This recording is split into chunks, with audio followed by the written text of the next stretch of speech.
It's amazing how people that don't feed you, people that have not contributed to your life, be it physically, financially, academically, even spiritual wise, will always be the first to talk about your life. They will always be the first to try to correct you. They will always be the first to condemn you.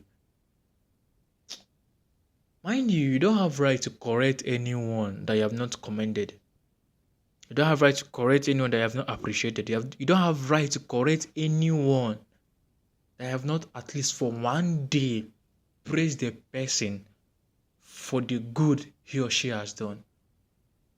Sometimes we are blindfolded by the wrong people has done to us, neglecting the good parts, neglecting the good days, which is not good. So before you condemn someone, before you correct someone, make sure at least you praise the person.